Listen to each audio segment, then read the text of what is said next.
Kemudian sabda Nabi SAW juga tentang kelebihan yang diberikan untuk beliau dan tidak diberikan untuk nabi-nabi sebelum beliau. Fuddiltu, hadis ini diriwayatkan oleh Imam Muslim dan Imam Tirmidzi. Fuddiltu alal anbiya'i bisittin utitu jawami al-kalimi wa nusirtu birru'ab wa uhillat liyal ghanaimu wa ju'ilat liyal ardu masjidan wa tahura wa ursiltu ilal khalqi kafa wa khutima biyan nabiyyun. Aku diutamakan atas para nabi dengan 6 perkara. Nabi-nabi lain tidak punya nih. Yang pertama, aku dikaruniai jawami al-kalim.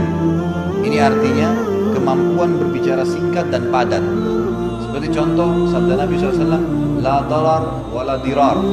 Tidak boleh menyusahkan, tidak boleh disusahkan. Gitu kan. Ini makna pendek tapi luar biasa bobotnya. Gitu kan. Man ghasyana falaysa minna. Siapa yang menipu kami bukan golongan kami. Ringkas, padat, banyak hukum di dalamnya. Gitu kan. Jadi namanya jawami al-kalim. Itu kelebihan pertama. Yang kedua, aku diberi pertolongan atas musuh dengan rasa takut. Dalam hadis ini dikatakan, musuhku akan takut dari jarak perjalanan sebulan. Jadi sebelum Nabi SAW menyerang, mereka sudah takut sebulan sebelumnya. Kemudian yang ketiga, dihalalkan bagiku harta rampasan perang, ghanimah. Kalau di zaman dulu Nabi-Nabi sebelum Nabi Muhammad SAW, kalau mereka menang di kancah peperangan, pedangnya, perisainya, harta rampasan perang dari musuh dikumpulin di satu tempat, lalu nabinya berdoa, Allah turunkan petir dari langit, dibakar, terbakar. Tapi di zaman Nabi SAW tidak. Ghanimah jadi halal buat mujahidin. Yang keempat, bumi ini dijadikan masjid dan suci bagiku. Semua bumi boleh dibangun di masjid. Selama itu bukan tanah milik orang lain, memang masih umum, boleh dibangunin masjid. Dan makna yang lain adalah semua tempat boleh dijadikan sebagai masjid sholat. Misal gini, Bapak Ibu punya rumah 1000 meter, lalu Bapak Ibu niatkan, tadi saya mau atau saya mau wakafin depan rumah saya 10 kali 10. Rumahnya 1000 meter, wakafin 100 meter untuk masjid.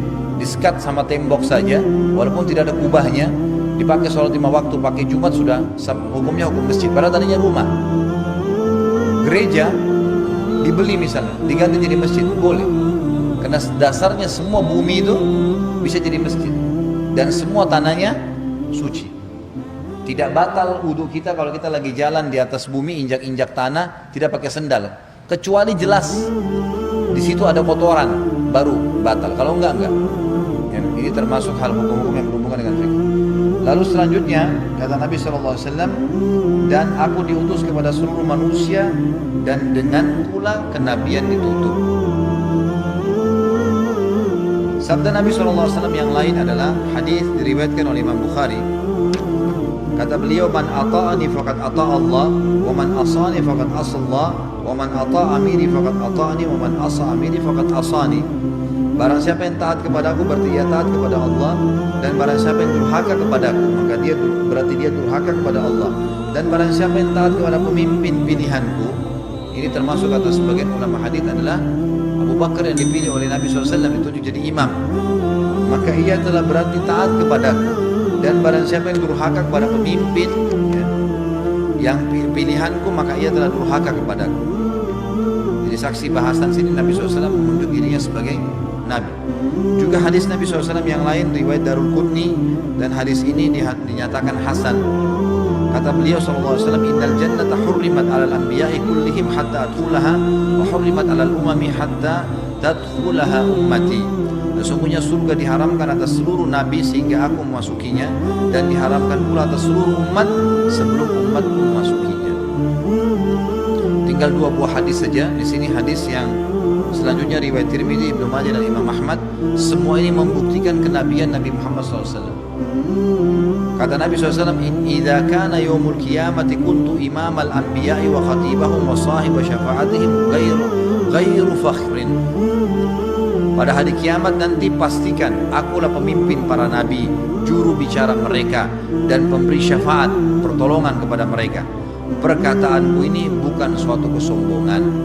Nabi SAW merendah, gitu kan? Dan beliau juga mengatakan dalam hadis terakhir dalam poin ketiga, dalil-dalil nakli ini adalah riwayat Imam Muslim, Ana sayyidu waladi Adam yaumal qiyamah wa awwalu man yanshaqqu anhul qabr yaumal qiyamah wa awwalu syafi'in wa awwalu musyaffa'in. Aku adalah pemimpin anak cucu Adam manusia pada hari kiamat kelak. Orang pertama yang kuburannya terbuka pada hari kiamat, orang pertama yang memberi syafaat dan orang pertama yang dikabulkan syafaatnya. Orang pertama yang dikabulkan